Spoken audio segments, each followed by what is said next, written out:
Hello, loves. Today I have compiled quite a few good stories. Let's get started. Story: My uncle physically hurt me and my mom. Okay, as I said in the title, my uncle is 34 years old, almost 1.7 meters tall. I'm 14 years old, I'm a child, don't leave me alone, and my mother is 36 years old. So basically, what happened was it was just the three of us at home. My mom and I were visiting family. There was us, my grandma, and my uncle. But my other uncle and his girlfriend were flying in, and we hadn't seen him in months. So I made posters, and we hung them around the house for when he got there. My grandmother was at the airport to pick them up. We were all supposed to wear a shirt with something written on it, I don't remember what.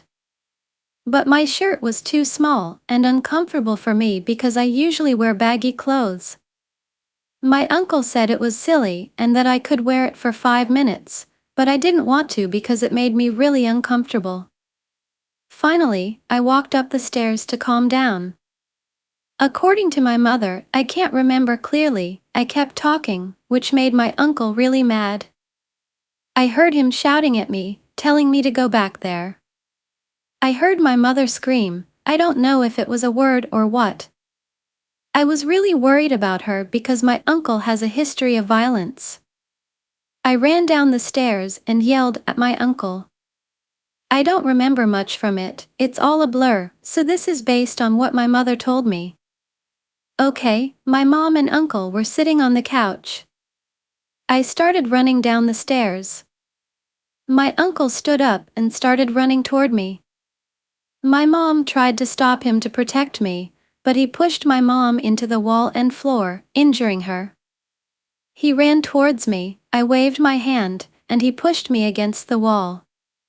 The only thing I remember next was me in the corner, my uncle holding my hair in one hand, my mother between us, and me getting punched in the jaw. Both me and my mother fell to the floor, and my uncle just stood there and took my glasses again. My mother and I went out. My mother sat down, her head hurt, and she was very dizzy. I chased the dogs so they wouldn't run away. My uncle ran out to catch the dogs, but I told him to come inside. We argued, and the dogs ran back into the house. At that time, my mother took my phone and called my grandmother. We sat out there for a while. My uncle came out and asked my mother a few questions. She knew my birthday and hers, but she didn't know it was 2023. He took my mother into the house and got her an ice pack. She sat on the chair crying.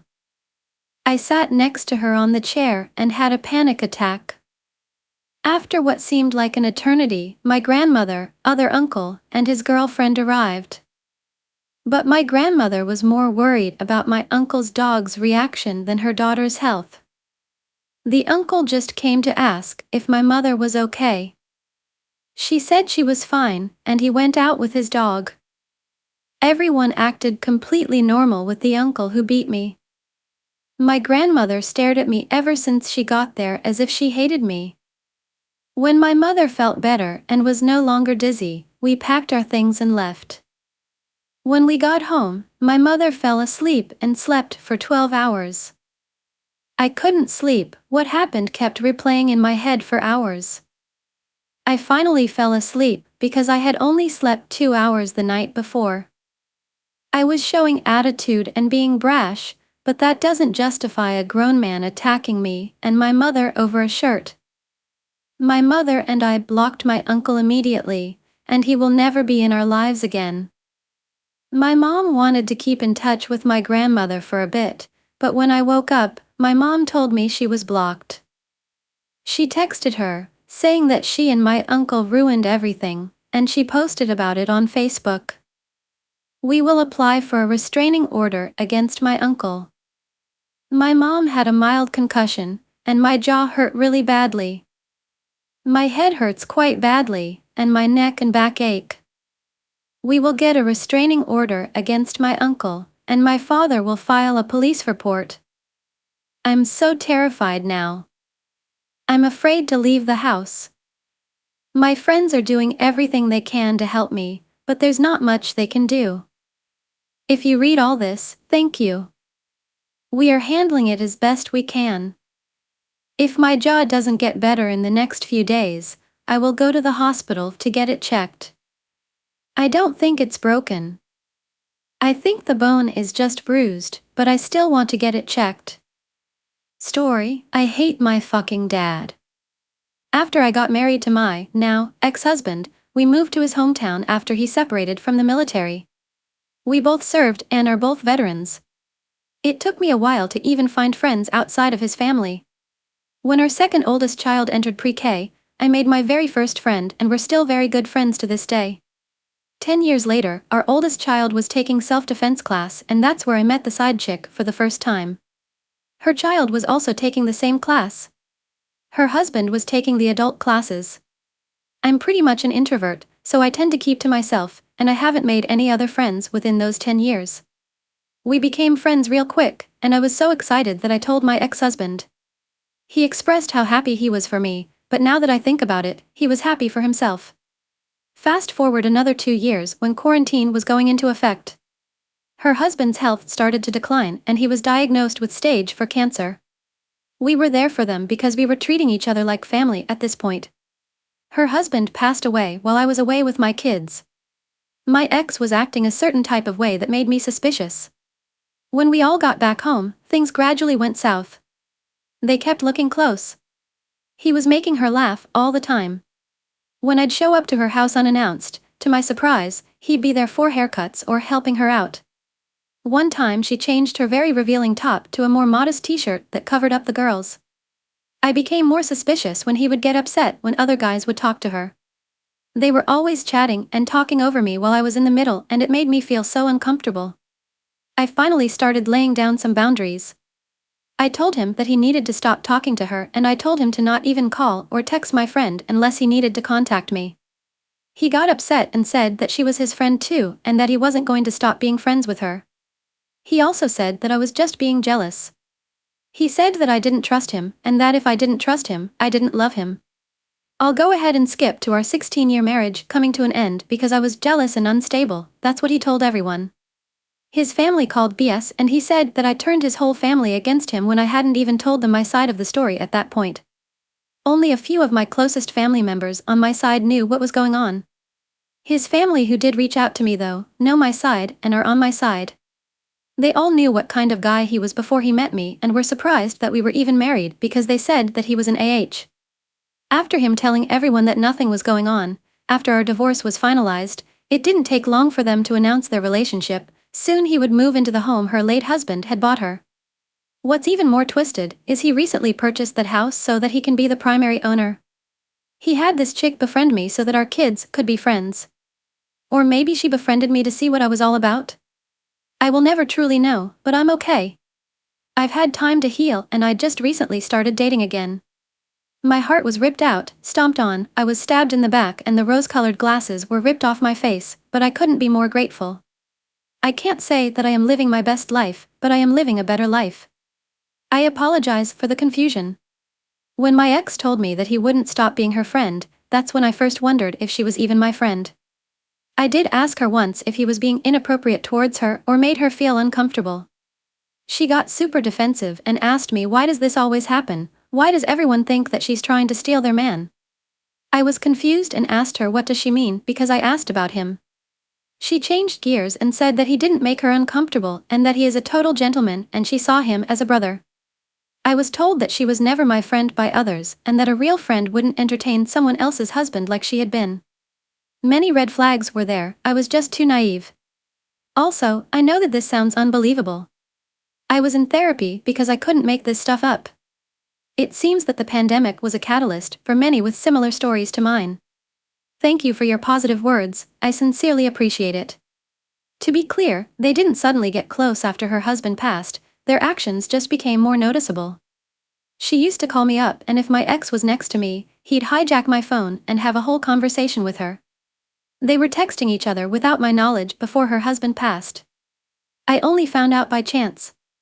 Story, my family is the reason I died in the first place. I'm male 24 years old, have 3 younger siblings who are 21, 17, and 10 years old, plus my mom and dad. As the oldest, I was always independent and even moved out with 16, even though it is uncommon for my people. I am not the type to have nightmares since I never had them after a certain event, which is actually another good story. But basically, I was really tired today and somehow managed to sleep for a total 13 hours, which is a personal record for me. I usually sleep 4 to 5 hours. In my dream, it was a basic everyday setting at first. I was with my family and we were chilling. Which then changed 180 degrees after we all got the news on our phones saying that a zombie virus had spread to our country and the rest of the world. It also announced military law. So after the news, my parents and siblings didn't care for it and continued with what they were doing, while I was rushing my brainstorming to maximize our survival rate. I went ahead and closed all windows and doors to our apartment while looking outside and the news to check if the virus had reached us. And yes, I saw my neighbors getting hunted by the infected ones. I was telling everyone in my family to take this serious since this wasn't a joke and that the danger was real. I had started preparing to ration our food and made some weapons while telling everyone to realize what's going on and to not open any doors or windows. We were kinda safe since our apartment was on the second etage, which is too high for humans to climb and get in, but you can never be too cautious in that scenario.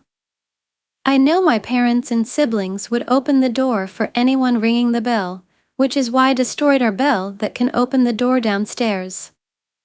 I was kinda relieved when I saw them become aware and serious about the issue. But to my mistake, my mom opened the door to the balcony because our 2 cats were outside on the balcony. I had told them not to open the doors no matter what because I knew that our cats were on the balcony and got infected from a street cat that looked half dead and had no fur. I saw it bite my 2 cats. My family didn't know, nor did I want to know, since we treated our cats as family members. I was heartbroken, but I could move on. My mom, though, saw them injured and didn't think of the possibility that they could be infected and let them in. For those who own cats, you know, if your cat doesn't want you to see them, then you can't see or hear them come for you, since they are good at hunting.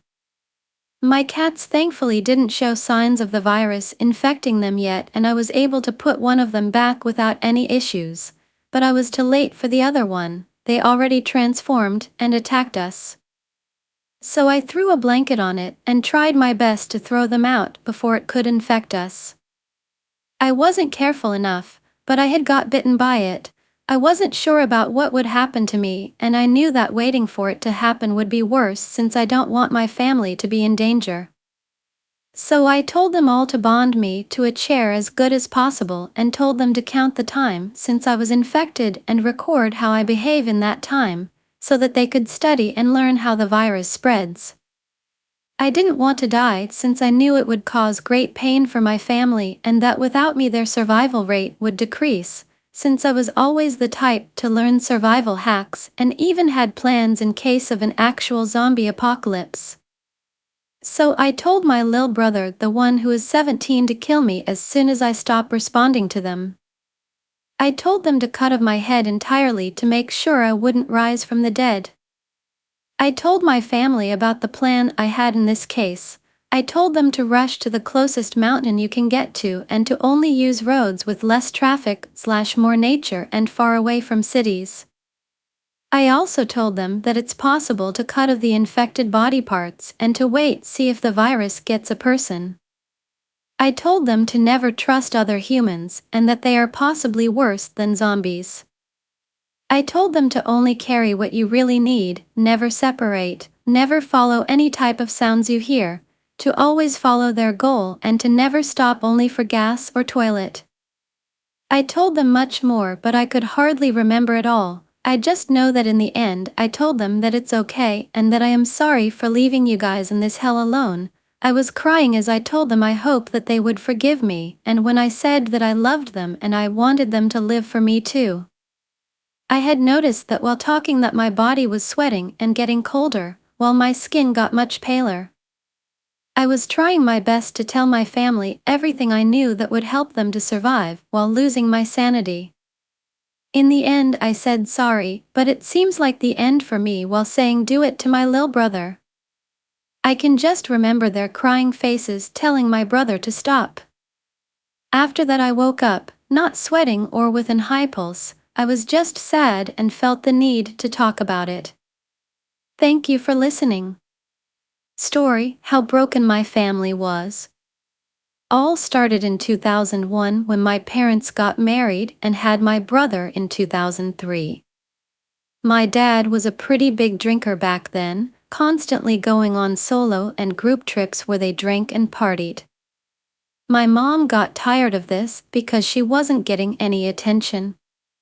By the time I was born in 2010, she threatened my dad with divorce if he didn't stop drinking and actually contribute to our upbringing.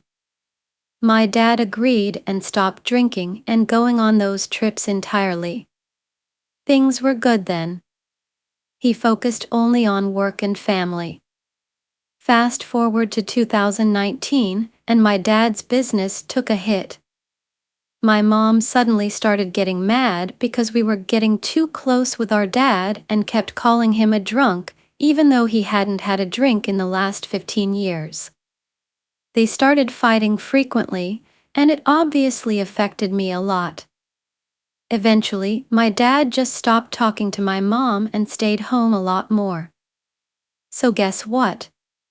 My mom needed someone else to take her frustration out on, and that meant she started taking it out on me and my brother. She became super irritable and critical of everything we did, no matter how small.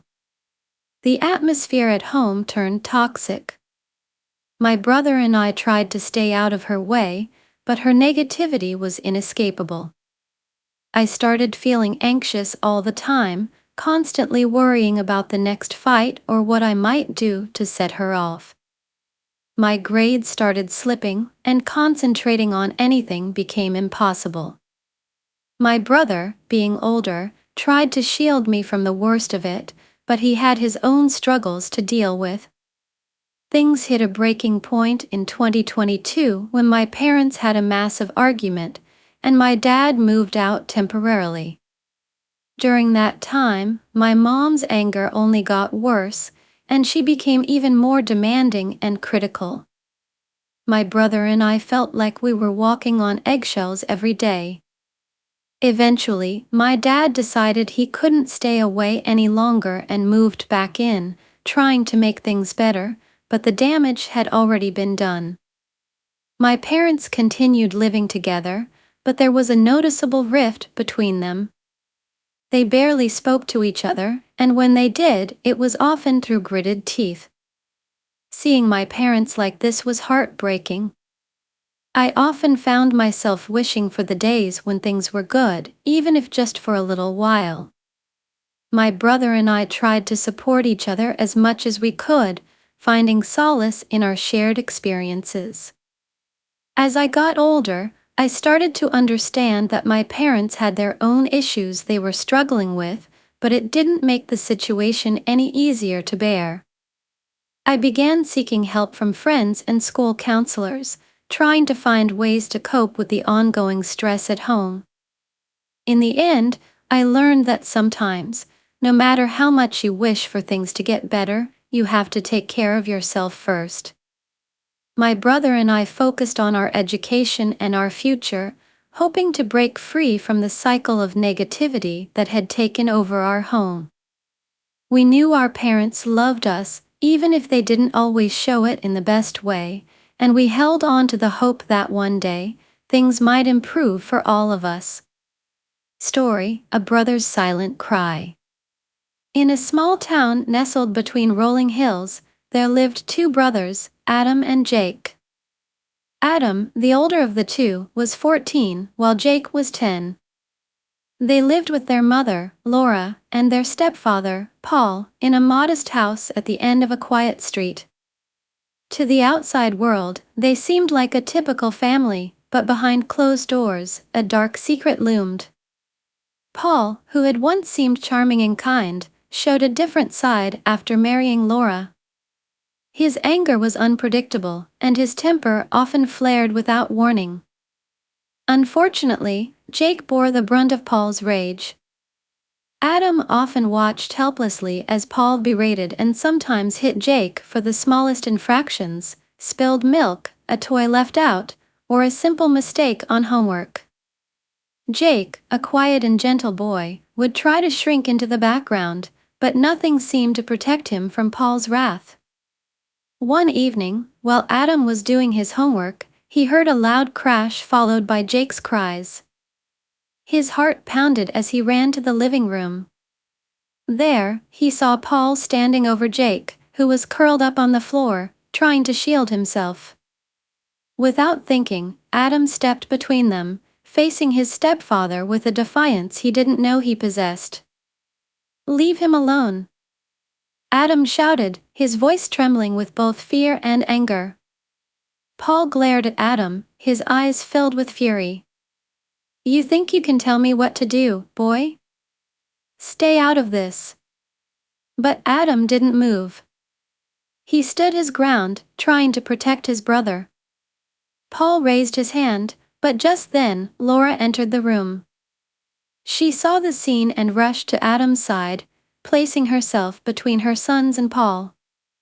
"That's enough, Paul," Laura yelled, her voice steady and resolute. "You need to leave. Now." Paul's face contorted with rage, but he didn't argue. He stormed out of the house, slamming the door behind him. The room fell silent except for Jake's sobs. Laura knelt beside him, holding him close and whispering words of comfort. Over the next few days, Laura took action. She filed a restraining order against Paul and sought help from a local domestic violence support group. She realized that she had to protect her children and herself from the man she once thought she knew. Laura and the boys moved into a shelter temporarily, where they received counseling and support. Adam was grateful for the change but still worried about Jake, who had become even quieter and more withdrawn. One day, a counselor named Mrs. Thompson sat with Adam and Jake for a session. She encouraged Jake to express his feelings, but he remained silent. Adam, feeling his brother's pain, gently held his hand. "It's okay, Jake," Adam said softly. "You're safe now. We're both safe." Tears welled up in Jake's eyes as he finally spoke. "I was so scared, Adam. I thought it would never end." Mrs. Thompson nodded, her eyes filled with empathy. "It's natural to feel scared, Jake. But you're very brave, both of you. Healing takes time, but you're not alone. We're here to help you." With time, patience, and support, Jake slowly began to heal. He started to open up about his experiences and began to regain his confidence. Adam, always by his side, encouraged him every step of the way. Laura found a new job, and they moved into a small but cozy apartment. Life was not without its challenges, but the atmosphere was filled with love and safety. Adam and Jake grew closer, their bond strengthened by the trials they had faced together. Years later, Adam looked back on those dark days with a sense of pride. They had overcome so much, and their family had emerged stronger. He realized that standing up to Paul had been the turning point, not just for Jake, but for all of them.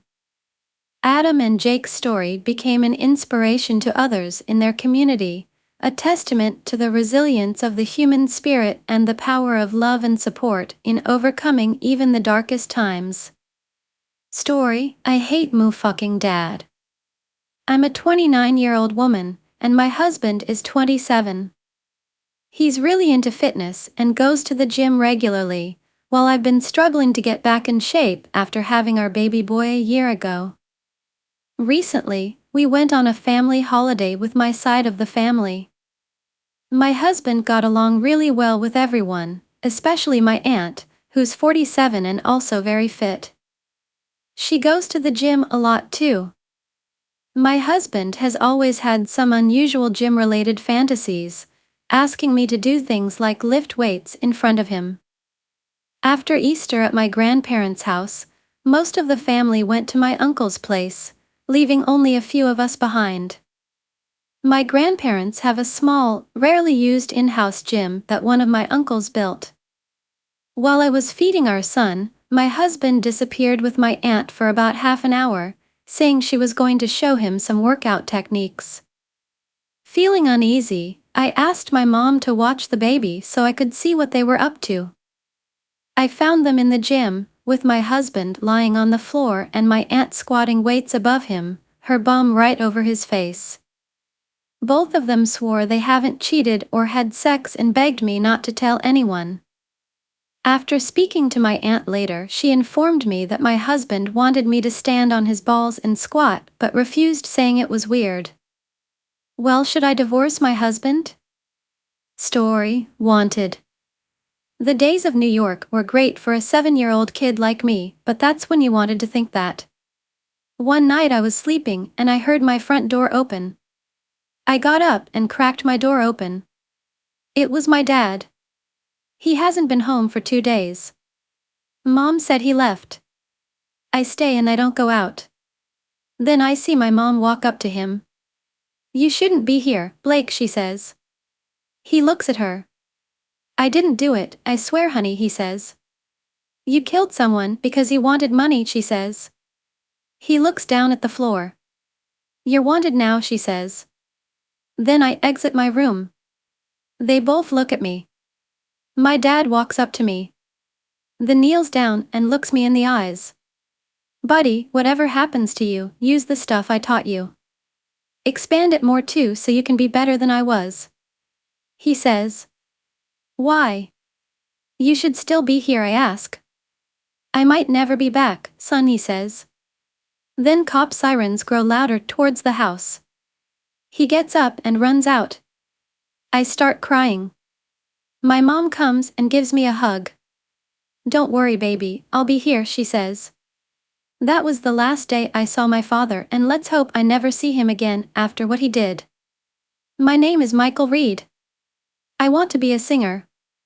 I love singing. It's my dream. Also, my dad has taught me everything on how to protect myself. He taught me fighting skills from basic street fighting to karate and jiu-jitsu. He also taught me how to use every gun imaginable. He taught me how to reload and shoot them. He even taught me how to customize them. My dad taught me everything.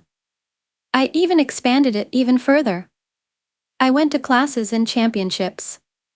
I competed and won most of them. I am champion, well, that's my motto.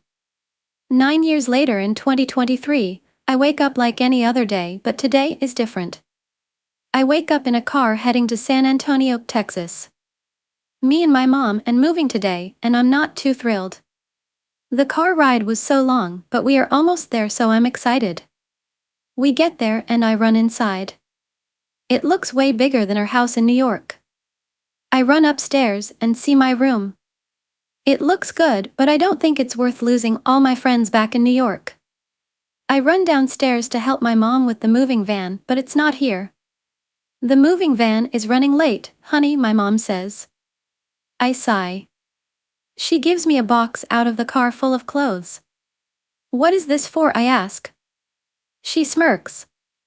"I already enrolled you in school and you start tomorrow. They said you can just take the bus," she says. I roll my eyes. We walk inside while I'm trying to find a way to convince her to say no school. "Mom, we just moved here. Do you really think starting school tomorrow is a good idea?" I ask. She laughs. "You are not getting out of this, honey," she says. I nod and head upstairs. I sit down in my room on the carpet floor. I lean my back against the wall and I pull out my phone. I scroll on Instagram for a while until I fell asleep. While I was asleep, my mom opened my room door. She looked at me and smiled. She puts a blanket over me and leaves the room. The next morning, I get up and get dressed in a black and green shirt with some nice black Nike sweats. I'm also wearing my nice Jordans. They are red and green. They also have some black in them. I grab my empty backpack and get on the bus. As I get on, everyone stares at me. We head to school and it's huge. Grand Grove High School. I get off the bus and enter the school. I head to the main office and I see a lady. Hi ma'am, I'm new and I need my schedule. I say. She nods. Name please, she asks. Oh, Michael Reed, I say. She types my name on the computer in front of her and prints out my schedule. She hands it to me and I walk out. I have geometry first period. I head to the class and walk in. I see several kids on their phones and the teacher at her desk. I walk up to her. Hi, I'm Michael Reed and I'm new, I say. She looks at my schedule. Welcome, my name is Miss Rachel and I will be your new teacher and you can sit next to Jake. She says as she gets up out her seat. Jake Smith, raise your hand please, she says. A kid with a white shirt and leather jacket raises his hand. Bro looks like he's from Greece. Go sit next to him, she says. I head to the seat next to him and sit down.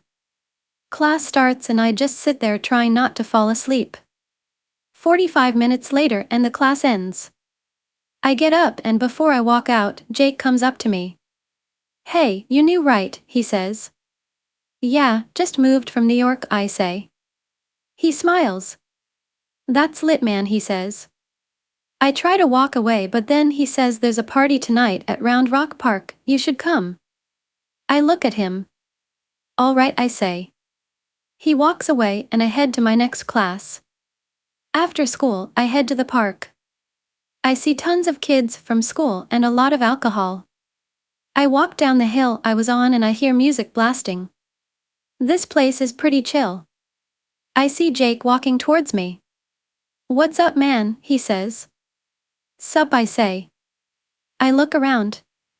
This party's lit man, I say. We do it every month, he says. Then I see someone that took my breath away. It's a girl. Jake sees me staring. I wouldn't look at her man. He says. I look at him confused.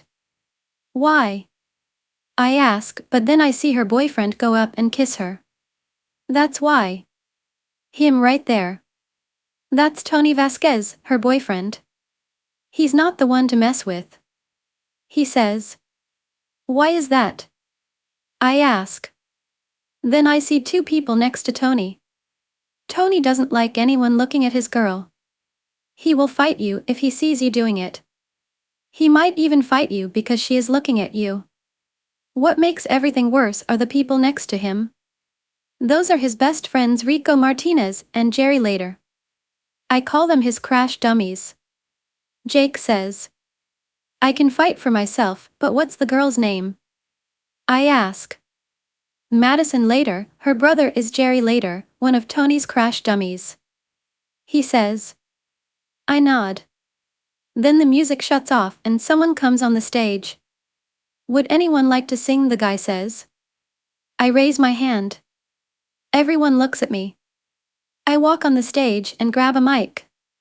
I start to sing and everyone looks surprised.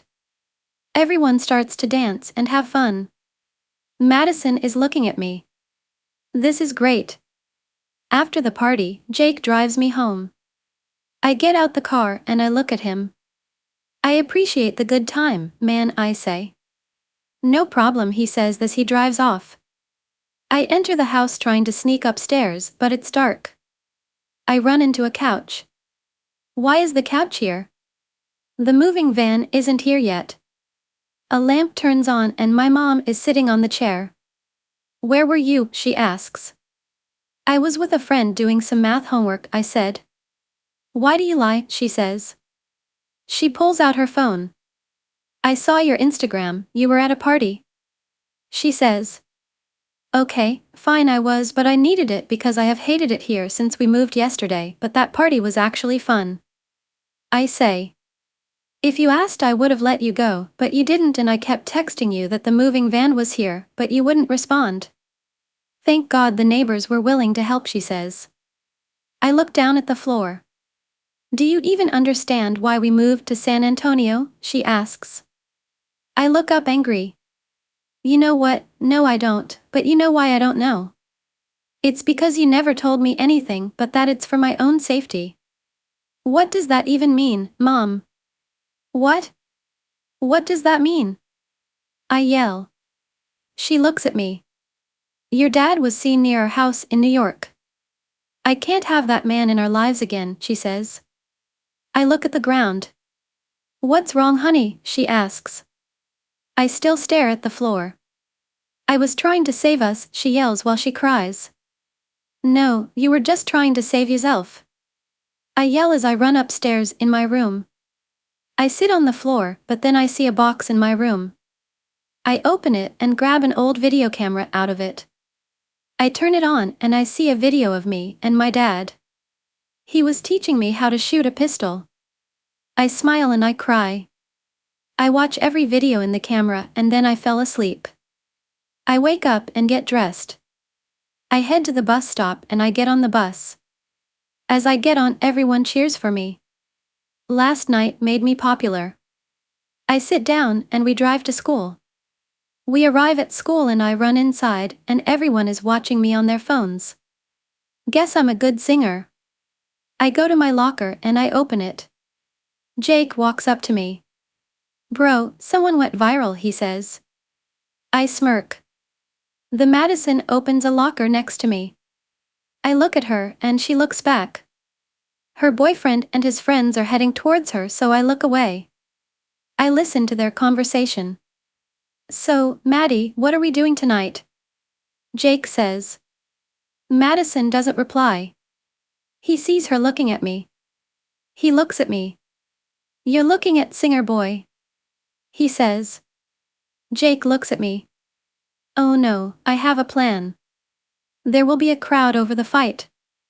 I'm going to be behind the crowd and jump in. Let's hope you are as tough as you say, he says. I nod. Jake walks away and Tony, Rico, and Jerry walk up to me. A crowd forms around us. Michael, right? Tony says. I nod. What you need, Tony, I say. For you to stay off my girl. He says. Tony, stop, it's not like that, Madison yells. What if I say no, I ask, being sarcastic. Then me and my friends are going to have to do something about that, he says. He lifts up his fist and throws it at me. I duck and punch him in his ribs. Jake pops out the crowd and punches Jerry and Rico. They are all on the floor. Me and Jake get next to each other. The three guys get up and they lift up their shirts, revealing pistols at their waists. The whole crowd gasps. Me and Jake look at each other. Me and Jake run down the hallway while the three boys follow. We get outside to the outside eating area next to the cafeteria. We have to split up. Jake says. I nod. Then the boys get outside. Let's lead them away from each other. I say. Jake nods. We split up and I run towards the gym and I get into a sports storage closet. I hide behind a pile of football gear and I wait. Then Tony and Jerry walked in with their guns in their hands. I guess Rico is after Jake. Come out, Michael. Tony yells. You want to get your butt kicked again, Tony? I say. You got jokes, Jerry says. Ha. Jerry speaks. I thought you were a mute, I say. I then see a metal bat on a shelf. I try to reach for it, but I knock a football helmet over. They look at me and they start shooting at me. I jump to the bat and dodge the shots. I grab the bat and wait behind the shelf. Let's go, jokester, Tony says. I breathe, then I run at Jerry and smack his gun out his hand. It slides on the ground. I kick Jerry out a window and I swing the bat at Tony and he dodges it and kicks me back. I drop the bat and run at Tony. I punch him over and over. I grab him and throw him on the ground. He gets back up quick. I have to do something to get out of here. I punch Tony in the chest and he stops breathing. It only lasts for 30 seconds. Enough for me to get out of here. I run out and I try to find Jake. I run around a corner and I see Jake on the floor with Rico holding a gun at him. I run towards Rico. Jake knew. I yell. Rico looks at me. Jake then takes the gun from Rico and points it at Rico. No, Jake, stop. I yell. Rico looks at Jake with fear in his eyes. Jake pulls the trigger and Rico gets shot. Rico falls to the floor. I stop running and I just think. We just killed a kid at my new school. I look and I stare at Rico's dead body. What have we done? Jake is out of breath. Blood all over Rico's body. Then Tony and Jerry come to us. They stop and look at the body. What did you two do? Tony says. Tony grabs his gun and points it at me and Jake. Tony, stop. Is killing us worth it over a girl? I say. You killed my best friend. This is not over a girl anymore, he screams. He points the gun at Jake. Oh no, he puts his finger over the trigger. He shoots at him, but I run and tackle Jake out the way.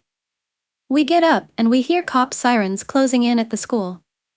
Jake, we have to go. I yell. He nods. We run away and Tony just lets us run. They run away before the cops get there. Me and Jake get to the school parking lot. Jake breaks a car's window and opens the door. He then gets in and hotwires it. We are not stealing a car, I say. You wanna just get arrested for murder 'cause I'm sure the inmates in prison would love you.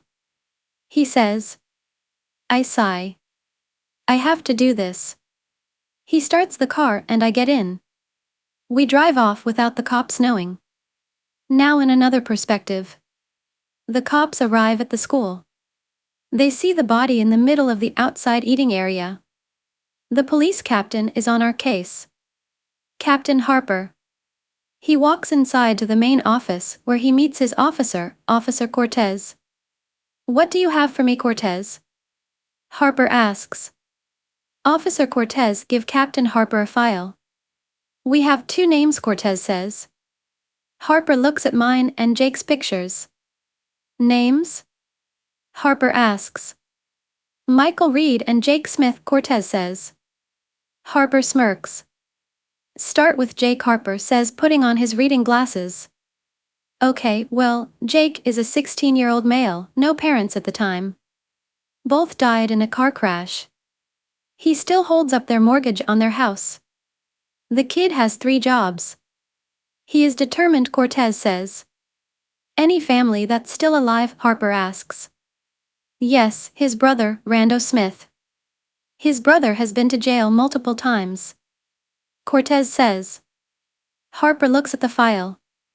Well, says here, so did our boy Jake. He's been to the Behar County Juvenile Detention Center 5 times. Harper says.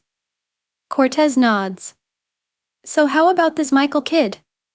Harper asks. Okay, well, Michael is a complicated kid. He just moved to San Antonio 2 days ago. Today was his 2nd day at school. His mom lives here in SA, but his dad is wanted for murder. He's been wanted since Michael was 7. Cortez says. So, the kid wants to be like his father. I can deal with that. Harper says. Detective Leslie walks in the room. Hey, Captain. A teacher's car has been stolen near the parking lot where the body was. She says. Harper sighs. What's the license plate number? Harper asks. BH27TYS, she says. Okay, detective, you go to Michael's mom's house and talk to her. Me and Cortez will follow that car. Harper says. Back with me and Jake. We are driving to heck knows where. Jake is the one driving. Where are we going, Jake? I ask. Somewhere we can get an untraceable car, he says. Why, they would have saw us using self-defense in the cameras. I say. The cameras never work when Tony and his friends are fighting someone, he says. He turns them off. How though? I lean back and think. We're wanted now, I say. Just like my dad. I say. What? Jake says. Yup, but I don't want to talk about it, we all have our problems. I say. Yeah, I guess because I've been to juvie multiple times. He says. What? I say. It's not usually this big, usually just a fight, he says. I look at him upset. Bro, you saw him? He was holding a gun at me, I'm not just going to let him kill me, he yells. He looks straight at the road. We sit in silence. We drive another mile and Jake pulls into a parking lot of a place. We're here, Jake says. We park and we both get out. I look around and I see a sign that says Rando's Used Cars. I look and I see a car lot next to the building. There is a fence all around it. There is also a Lamborghini. We enter the building and I see a man in his mid-20s. Well, Jake, your face is all over the news. The guy says. Then he looks a man in his mid-20 the wells too. Hi, I'm Rando, he says. Yeah, that's what happens when you kill some fake, says. Rando's face looks shocked. It's true? Rando says. Jake knows his head, you know your brother, I have to keep you out of trouble especially when our parents are gone, Rando says. What? I say. Rando looks at me. You didn't know, he asks. I shake my head no. Rando looks at Jake. In order for you two to survive whatever you are going through, whether that's you running from cops, or even the people that went after you in the first place, but whatever it is, you two need to be totally honest with each other. Your deepest, darkest secrets should be told to each other. That's how you two survive, he says. We both nod our heads. Then we hear cop sirens coming close. Oh no, we have to go now. Jake yells. I look around and then I see the used car lot. I look at Rando. Do you have any dummies or mannequins? I ask. He nods his head yes. I'm going to need that and 2 of those cars, and the Lamborghini is one of them, I say. They both nod their heads. In a different perspective. 6 SAPD cop cars pull into the parking lot. Harper gets out the car. Several cops surround the area. Cortez, you and them keep the area surrounded. I'm going inside, Harper says. Harper walks inside and sees Rando sitting behind his desk.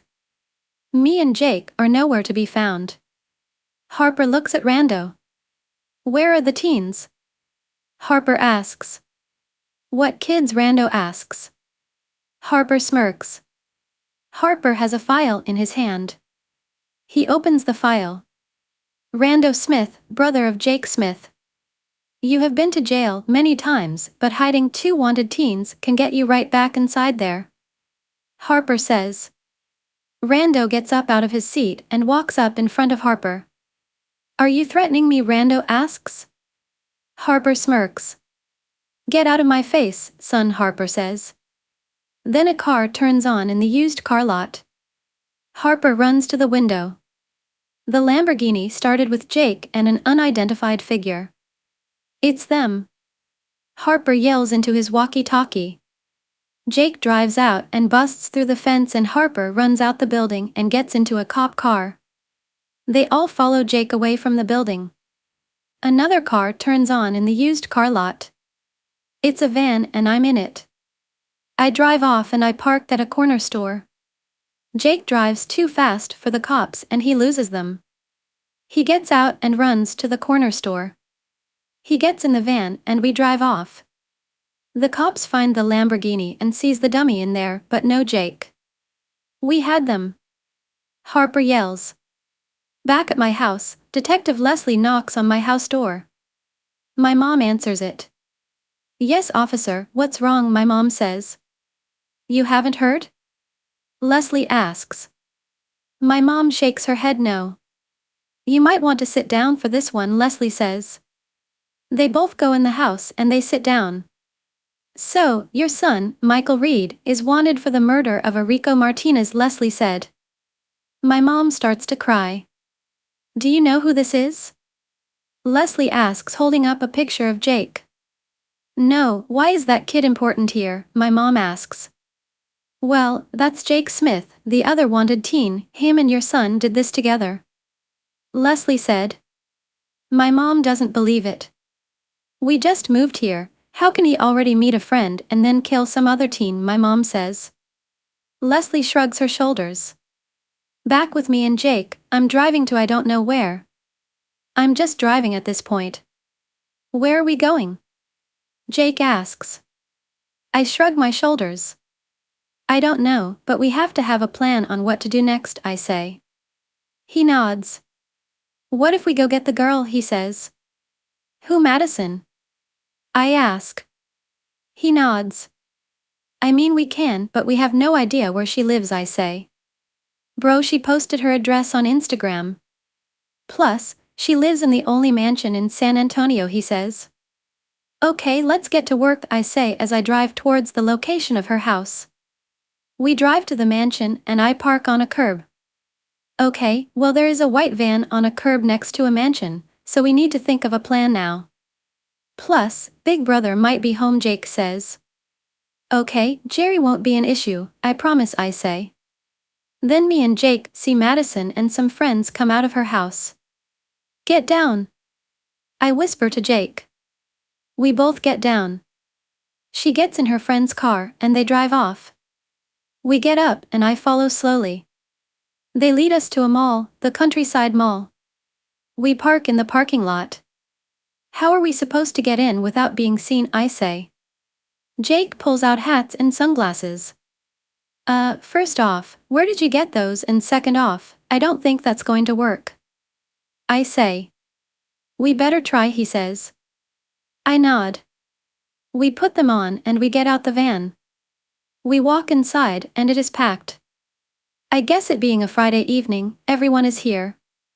We see Madison and her friends walk to the food court.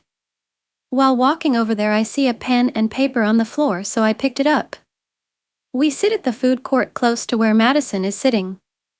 I write on the paper, meet me in the bathroom close to the pretzel joint. I look at Jake. If anything, and I mean anything, goes sideways, you call me. You have my number. I already put a software on your phone so they can't track you or me. I say. He nods. I get up and walk past Madison. As I walk past, I drop the note in her lap without her friends noticing. I go into the girls' bathroom and wait in a stall. Let's hope she follows through. I hear the door open and I see Madison come in. Hello? You know sending creepy notes is weird, right? She says. I walk out the stall and I look at her. I take the hat and sunglasses off. Michael, she says.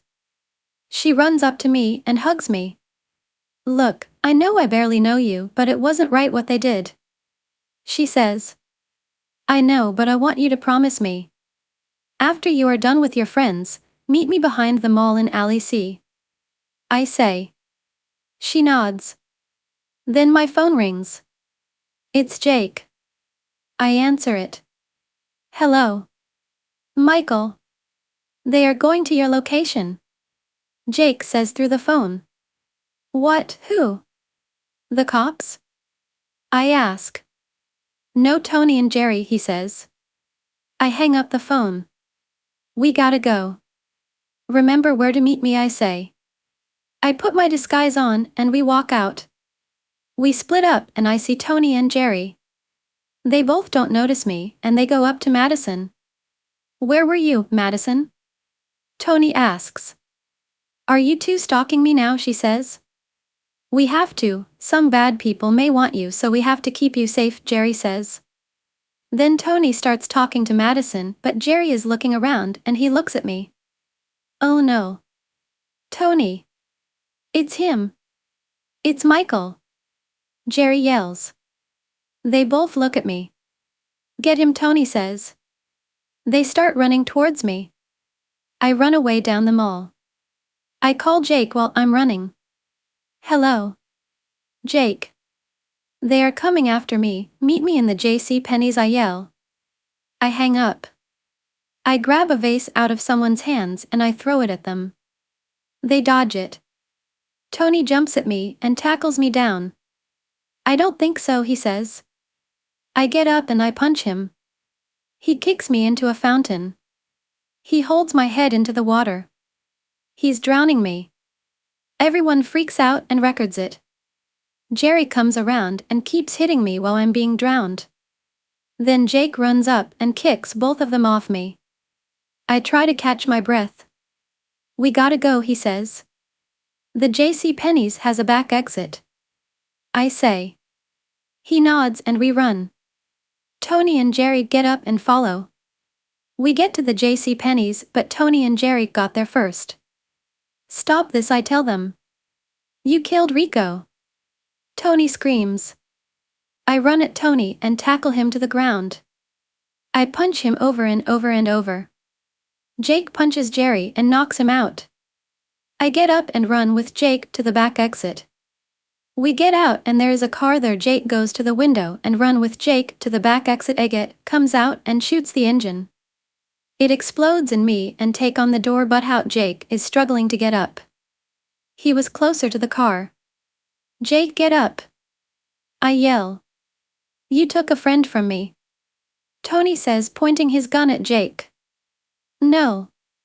I yell. Now I take one from you, he says as he shoots Jake. Jake stops struggling. He's dead. I run over to Jake. Tony threw the gun unloaded at me. I catch it. Enjoy the fingerprints, he says as he runs back inside. He had gloves on this whole time. I put pressure on Jake's wound. Blood all over my hands. There's no bringing him back. Jake. Please.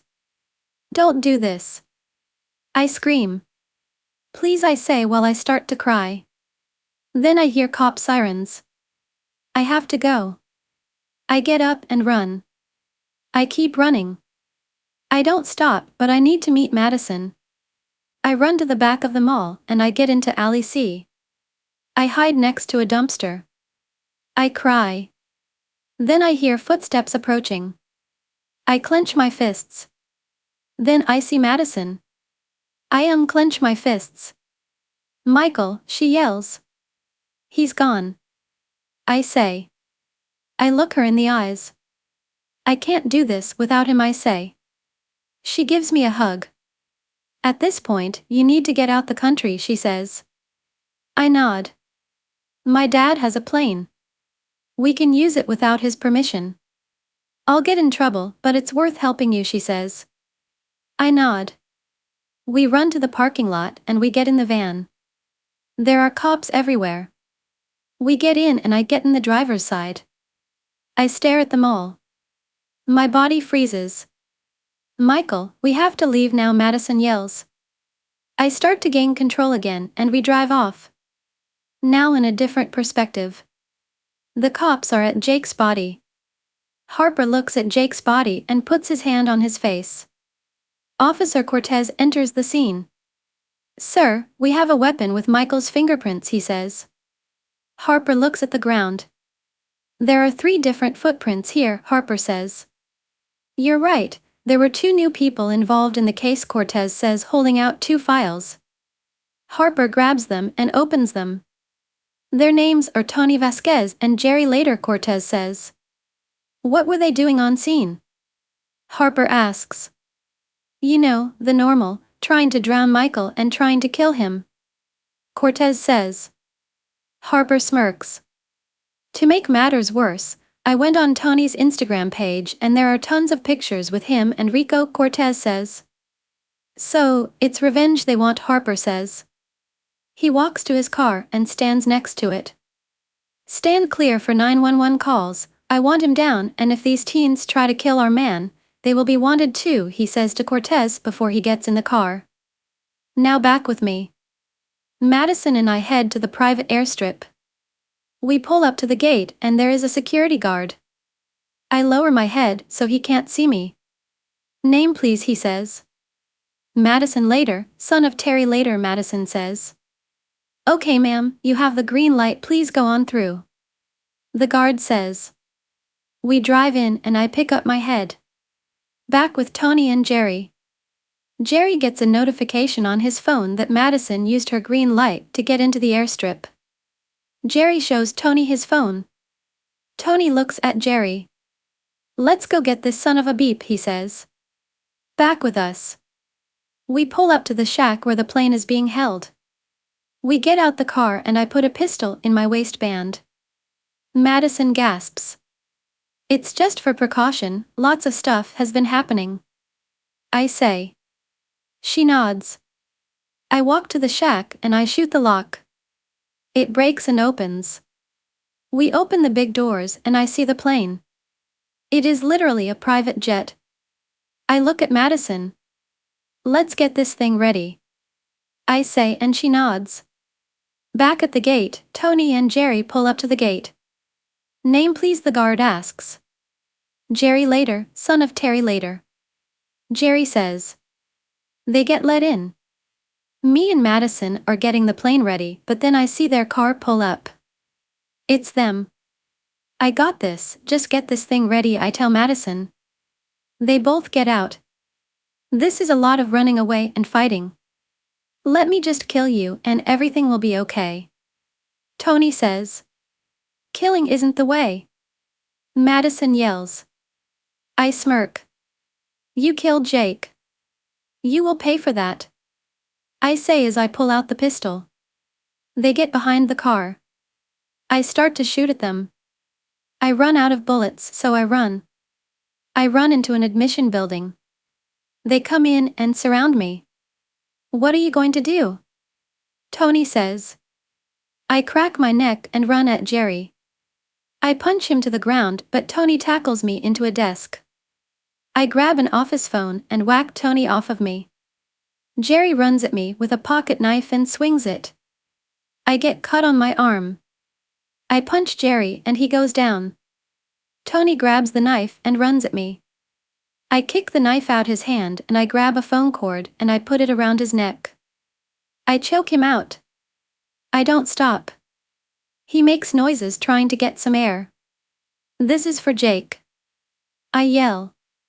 Then cops enter the room holding guns at all of us. Drop him, one of the officers says. I drop him and Tony breaths faster than a cheetah runs. The cops put all of us in handcuffs and walks us out of the building. I look at Maison and they have her in handcuffs. Let her go. I yell. One of the policemen come over to me and punches me and I pass out. I wake up on the floor in a police interrogation room. I look around and all I see is a table that won't come out of the ground and 2 chairs. I get up and sit in one of the chairs. I'm not in handcuffs anymore. Captain Harper walks in with a binder of files that has everything about my case from Jake to Tony to everything there is. He sits down in the other chair. You are one hell of a teen. Causing havoc in San Antonio 2 days after you moved here. He says. I didn't kill anyone, I say. Sure, if that's what you want to think. He says. He opens the binder and takes out Jake's file. You killed your own partner, that must make you feel pretty good about yourself. He says. Tony killed him, do a deep search on that weapon, he was wearing gloves, I say. Harper sighs. He picks up his walkie-talkie and says, Cortez, I need a deep search on that murder weapon. Yes sir, Cortez says. If you're right about this, you will be unwanted, he says. My face lights up. Sir, the kid was right, Tony's fingerprints were on the trigger and Michael's were on the top of the gun. Tony is the killer. Cortez said in the walkie-talkie. Harper looks at me. Well kid, looks like you're unwanted. He says. He walks me out and walks me to the room Madison is in. Oh my God, Michael, she says. She runs up and hugs me. I hug her back. We're good now, I'm free, I say. She looks at me and cries. She smiles too. I look at Harper standing in the doorway. Now I'm going to arrest our new fugitives. You kill any more or get your hands in any more of this case, you will go right back up to the wanted list, he says. I nod. They walk out and lock the door. We're safe, I say. The cops head to the room the boys are in. They open the door, but they are not there. Harper looks up at the ceiling and a vent is open. That's how they escaped. Find them, he yells. In a different perspective, Tony and Jerry are climbing through the vents. They stop for a sec. Jerry, look at me, Tony says. Jerry looks at him.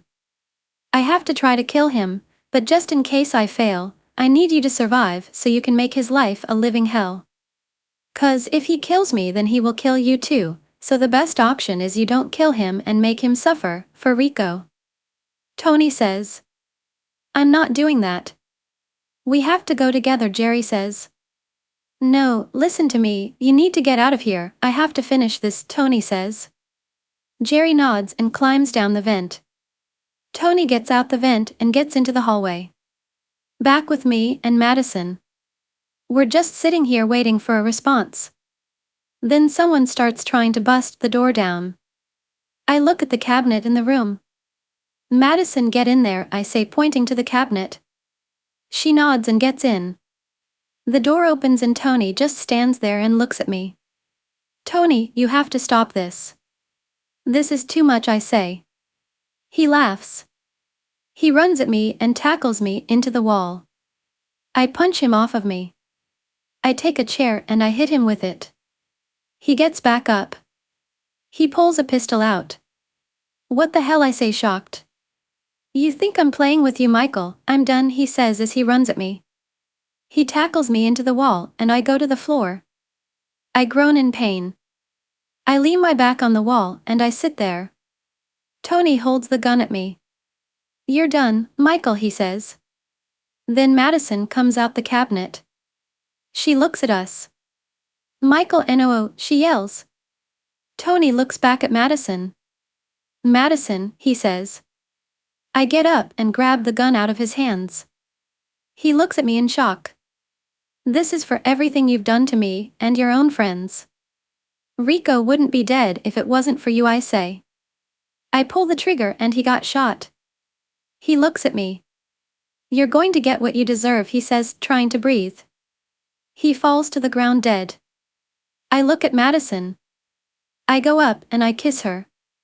I have to get out of here, I say. She nods. Then the cops come in the room. Harper looks at Tony's body. Kid, you're wanted again, he says. I take the gun and aim it at the cops. They all freak out. I then shoot the wall next to them. It makes them move from the exit. I run out the exit without Madison. I run down the street and I get into an alleyway. I have to talk to Harper without him trying to shoot me. I have an idea.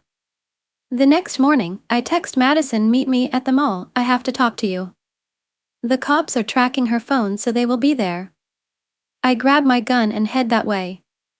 Cops all around the exits. Cops all around the parking lot. They are everywhere. In a different perspective, my mom is watching the news and it says that I'm at the mall. She gets in her car and drives to the mall. I get in the mall through a non-blocked exit. I sit down on the bench and I wait. I start to hear footprints come close. I get up and I see Harper and 10 cops behind him. They are all wearing vests and they are armed. Kid, stop this, he says. I nod. I'm not here to fight, I'm here to talk, I say. Harper looks at me funny. You knew we were tracking her phone, he says. Yeah, and we need to, I say before getting interrupted by a door opening. We then see Jerry and 12 guys with masks come out. Me and Harper get next to each other. Well, just because Tony's dead, don't mean he's done fighting, Jerry says. Then his men started shooting the cops with their shotguns. Me and Harper slide behind a bench. Do I have your permission to fight him, I say. Harper nods. I get up and I run at Jerry. I punch him and I kick him into a tech store. He gets up. I smirk. I take a keyboard and I hit him in the face with it. He goes down. He gets up and uppercuts me. I go back out of the store. Harper takes his handcuffs out. I grab Jerry and I throw him to the ground. Harper comes around and starts putting handcuffs on him. Then I look back and see all the other cops on the floor. They are all dead. Then I see one of Jerry's men coming towards us. They pick up their shotgun and aims it at Harper. They shoot it and I tackle Harper out the way. I get off him and he got hit. No, I say under my breath. I look up. Jerry is out of the cuffs. He walks up to me and puts his pistol in his waistband. Look, I have direct orders that say I can't kill you, but I can make your life a living hell, he says. I get up and I run out while I hear him laugh. I run out the main entrance, which was the worst mistake of my life. As soon as they saw me, they started shooting their assault rifles. I run behind a pillar. They won't stop shooting. What do I do? I can't take this. I look at the huge crowd outside the mall. I see my mom. She is screaming at me. Run, Michael, run, she yells. Then I see Madison. She is yelling at me. Get Tio the plane, she yells. I have to finish this. Then the cops pull out a rocket launcher. Oh no, I say. They shoot it at the pillar and I run. I dodge it, but the front of the mall is falling apart. I run as fast as I can to the side. I get off the mall property and the cops get in their cars and follow. I get to the airstrip and I jump over the fence. I run to the plane and I get in. But there is not fuel. I run out and grab the fuel jug.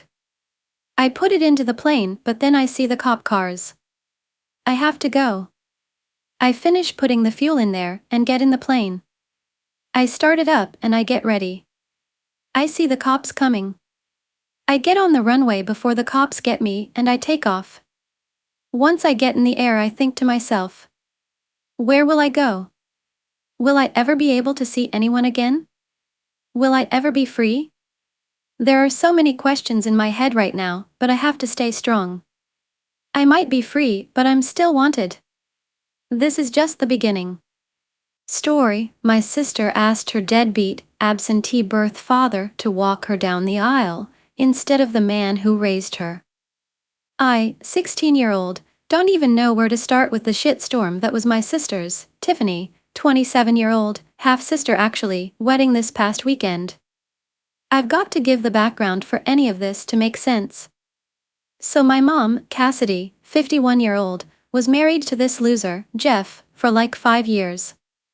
He was my sister's dad. They got divorced when she was 3. He was in and out of her life until she was 7 when he just disappeared. My mom married my dad, Clark, 58-year-old, when Tiff was 7 also, after 2 years of dating. I came around about 4 years later. I have always kind of looked up to my sister, even though we are not that close really. She was always nice to me, but I mean she's 11 years older, so we never really played together and my parents didn't have her watch me very often. I was 7 when she left for college, so like, we're just close-ish, but maybe could be closer if we weren't so far apart age-wise. Now, this is all my mom has told me about Jeff. I guess when they were dating in college, Jeff seemed awesome. Senior year, my mom and Jeff got married in a big wedding paid for by Jeff's dad. My mom says he worked really hard in college, even though he did like to party and really liked to get high back then. Mom was totally in party mode too, so they just worked. It wasn't until they graduated that things changed. Turns out, the only reason Jeff was working so hard was because it was a stipulation of his inheritance. His dad is loaded. Now, while Jeff wasn't getting the money immediately, Jeff's dad made it clear to him and his brothers that a college degree was mandatory to get their trusts, and if they had that and a family, they'd get the money when they turned 30 or 40, or something. So Jeff had the college degree and was married to my mom. My mom said after college, he never really tried to get a job. My mom got a good one right away. Jeff bounced in and out of jobs, but mostly just lived off my mom, smoked pot, and was determined to have a kid. A year in, my mom did get pregnant with Tiff. Mom said Jeff turned into pure worthless at this point. My mom got a good promotion at about this time too. She said it was good she did, because even though Jeff was at home all the time, he couldn't be trusted with Tiff on his own and she had to pay for daycare. It seemed like Jeff had met his life goal and was just waiting to cash in on his dad's deal. My mom said she tried pressing him to do anything, but he never would. At that point she had enough and divorced him. Over the next 4 years he was in and out of her life. He totally sucked as a dad. He would no-show when it was time to pick up Tiff, bring her back early. He would not have food at home, or he would ask my mom for money. She would usually give it to him because she didn't want Tiff going without. Like I said, my dad married my mom when Tiff was 7. From all I've ever noticed, my dad and Tiff had a good relationship. My mom always let him be the fun parent with her, neither is the fun parent with me, just kidding, sort of, but there were a few times in there when he had to be the bad guy. But I know he coached her youth teams, he always took her dress shopping and let her get whatever she wanted. I guess they're expensive? Anyway, by time I could remember anything, Tiff always called my dad, Dad. My mom said in the 18 years Jeff was missing he sent her 2 birthday cards.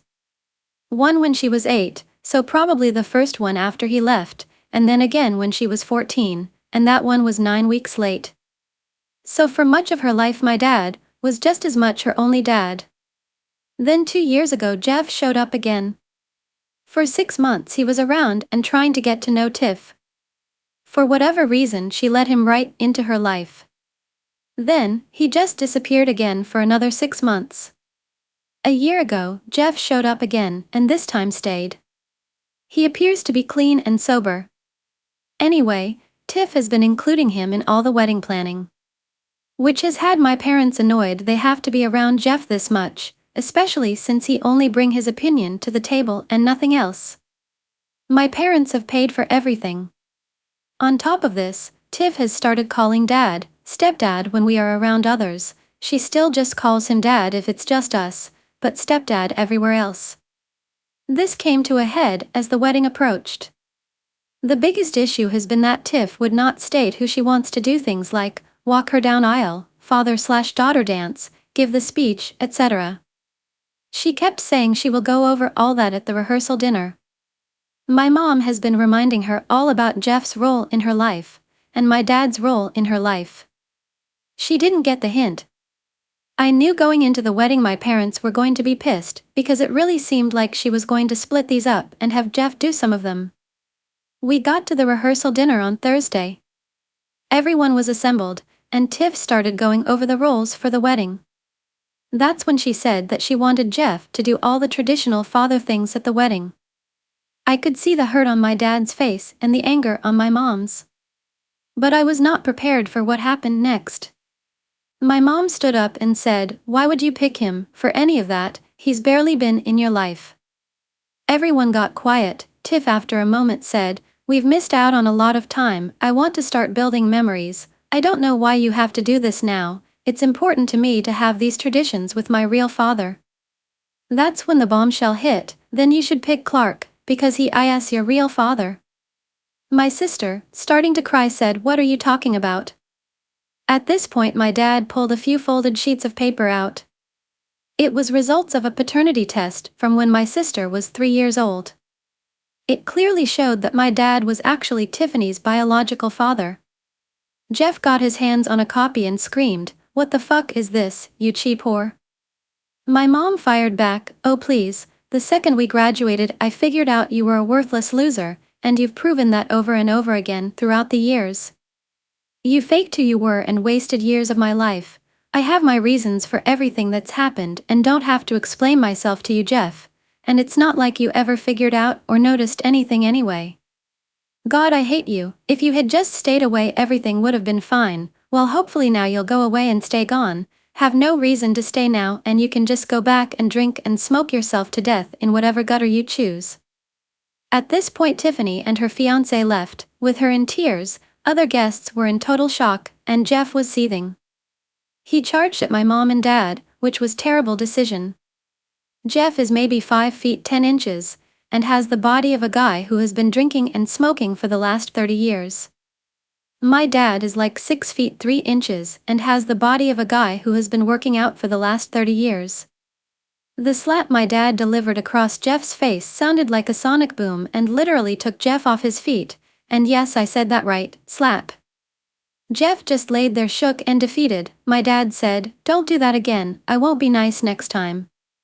At that point my parents came over and asked me if I minded to ride home with my grandparents. They needed a bit of time to themselves. I said that was fine. I didn't hear anything until the next day. Jeff disappeared again, and no one has seen him since. My parents called me and told me they wouldn't be attending the wedding, but that I should support my sister. They had talked to Tiffany, she was a mess, and asked they not attend at all. My parents said to me that they understood that decision and didn't want to ruin this any further. My parents did not explain any more of the situation to me. The wedding did happen on Saturday. I ended up walking Tiffany down the aisle and most of the guests still came. The only ones who didn't were the few members of Jeff's family that are SVP'd, and my parents. The ceremony was nice and all, but you could just tell my sister was sad. She did her best to enjoy the day, but it was noticeably difficult for her. They left for their honeymoon the day after. I decided to stay with my grandparents this whole time everything was happening. I'm back home today, and my parents told me they'll tell me everything I want to know. I'm not even sure what I want to know, this whole thing is just crazy. Hopefully, I'll get a shot to update everyone at some point, maybe when Tiff gets back. I don't know if this is the update everyone wants. Tiff is still not back from her honeymoon, but I did ask my parents about the stuff at the rehearsal. Took me a few days to work up the nerve. For those of you who guessed it was all about money, you get the rainbow sticker on your chart. After a year of being married and Jeff doing nothing. My mom told him she wanted a divorce. Jeff knew his dad would never give him anything if he got divorced, at least not anytime soon.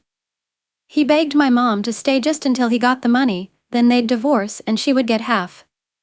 My mom agreed. However, she also decided she was divorced in her mind. She began going out, and that is where she met my dad and began seeing him behind Jeff's back. I asked why all the secrecy if you were both just in it for the money, and she said it was because if she was caught being unfaithful she figured Jeff might have a reason to divorce her without falling out with his father. She messed up and got pregnant by my dad. I asked wouldn't Jeff know it wasn't his, if he were just faking the marriage. She said this is probably TMI, but once I knew I was pregnant, I took a few for the team. Gross, when Tiff was born Jeff went on the birth certificate. She waited 3 years in hopes of getting that money until she had her fill and divorced him. She hadn't given up though. She knew Jeff was a fuck up and likely would never get his life together. So if she kept up with the hoax, that Tiff was his daughter, then maybe Tiff could get the money. My mom said this ended up being a long con, which she only said to sound cool. I know she learned that term from watching Lost. Luckily, Jeff's dad was not a present grandparent, he didn't want to see her ever. Mom said he's one of those children are to be seen, not heard types of people. She would send him pictures and letters of all of Tiff's accomplishments. When Jeff just disappeared from their lives, she kept it up. It took another 8 years, but she eventually convinced this man, who by this point had totally given up on his son, to give Jeff's share to Tiff. It was $350,000. Tiff was 15 by this point, and Jeff's father was still around. My mom feared some sort of legal repercussions if the truth came out, so she never said anything. Jeff had been gone for 8 years. Tiff and our dad had really bonded, she had been calling him dad for years by this point. My mom said she was wrong but to not tell Tiff at some point, but with all the things I said above she thought all was going fine, no need to mess it up. The money was all spent on Tiff. It covered her 4.5 years of college, plus grad school, and new car when she graduated HS, rent when she moved out of the dorms after freshman year, and a monthly allowance of mad money. The remainder was used for the wedding and honeymoon. My parents make good money, but we aren't rich. Jeff's dad died about 2.5 years ago. My mom knows that Jeff went for his inheritance and found out it had already been given to Tiff. That was the first 6 months he was back and trying to be in her life. My mom told me after about 6 months he asked my mom about it and she told him it was all gone. That's when he disappeared again. She had hoped this was the last they would ever hear from him. My mom decided it had been so long she was just going to let the lie stay. She regrets that now, but figured why disrupt everyone's harmony. But then Jeff came back and has been around the whole year. He just won't seem to leave. Tiff kept getting closer. My mom kept hoping he would eventually just fuck up or disappear, but it didn't happen. When my dad started to get cut out, it upset them, and they said they both made a poor decision, but they wanted Jeff gone. They'd hoped Tiff would pick my dad, and when that didn't happen, they outed the whole thing. They regret the wedding situation and not telling her long ago, but know what's done is done. They said they'll do everything to make it up to her when she returns, and need me to continue being a good brother to her. It has been the weirdest week and a half ever. My sister was set to get back from her honeymoon this morning, and she is coming by today to talk to our parents. We've had some relatives call and ask about everything that happened. My mom has been telling them most of the truth. She is grossly downplaying the money part. Most think she is horrible for leaving Jeff in our lives, and not letting her know that my dad, Clark, was her bio dad the whole time. I actually think if my sister decides to cut off my parents, they will too. I don't know right now. I'm obviously still going to be here until college, but I might too if Tiff does. Jeff is dead. We got notified earlier this week by one of Jeff's brothers. He said he was only contacting my mom as a courtesy to Tiffany, and asked she not find out until after her honeymoon. Then stated this would be the last time anyone from his family would ever be contacted. The apparent cause was drug overdose. Jeff was found in his hotel room right after the wedding weekend with several empty vials of prescription drugs and several empty bottles of alcohol. My parents have been anxious all day. They're making me anxious. I can't wait for Tiff to get here so we can get this over with. Update: my sister got here a few hours ago. She walked into our living room. My parents were standing there. My sister looked at them and said, "Did it work?" My parents started nodding, then everyone began smiling and hugging. She said, "Great plan, Mom." I was so damn confused. Mom then started, "Yep, OD, just like we figured. Your dad did good getting the spiked booze into his room." Tiff: "Yeah, how'd you pull that off without him noticing?" Dad: "Seriously? Guy was such an idiot and so out of it all the time he wouldn't have noticed if I left a live bear in there.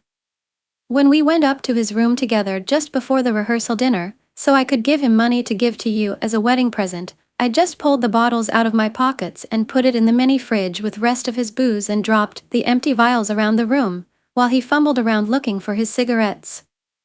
Mom: "How much was the policy worth?" Tiff: $565,000, new house here I come. Mom: "I'm so happy for you, baby, you deserve it." Tiff: "Yeah, I do. 2 years of dealing with that loser, cleaning him up, listening to his sob stories, he's always the victim, ugh, my skin crawled when I had to hug him." Mom: "No clauses in it about overdose or anything?" Tiff: "No, I made sure of that when I took him to get the policy. Moron would have signed anything I put in front him." This is when I chimed in, "What did he sign?" Tiff responded, "A life insurance policy, with me as the beneficiary."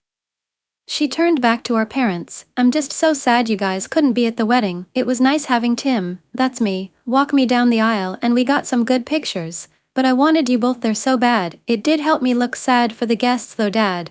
I know, sweetie, but we will stick to the plan. We spend this year low contact while we reconcile, then next year we do the small beach redo wedding with all of us." Adam, sister's husband, will be okay with that? Tiff: "Yeah, he will do anything for me. He's the sweetest, best guy ever. Oh, and then, can you finally legally adopt me? I already got rid of Jeff's last name, though I'm sad I never got to be a Malcolm, our last name. But can we finally get him off my birth certificate?" Dad: "For sure, Mom. Oh, it feels so good to be done. 5 years wasted on that guy. I never got 1 cent of child support, all the times I had to give him money. You were the only good thing that came out of my poor college decisions. I chimed in again here. Wait, I'm confused again, is Dad not her bio dad? They all looked at me puzzled. My dad said, no, Bud, I'm her stepdad. I didn't even meet your mom until she was 5. I responded, then who's Tiff's bio dad? Dad, Jeff, Tim, don't be a dumbass. Then they all laughed. My sister came over and hugged me and said something about catching on. Then they all laughed. My mom reminded my sister about no contact for the next month, then Tiff left. I've been in my room since. I made the mistake of watching some horrible Netflix show about a guy who burned his family alive on Christmas. So now I'm extra on edge. My mind is total mush. I am so disenfranchised. Really leaning towards out-of-state college.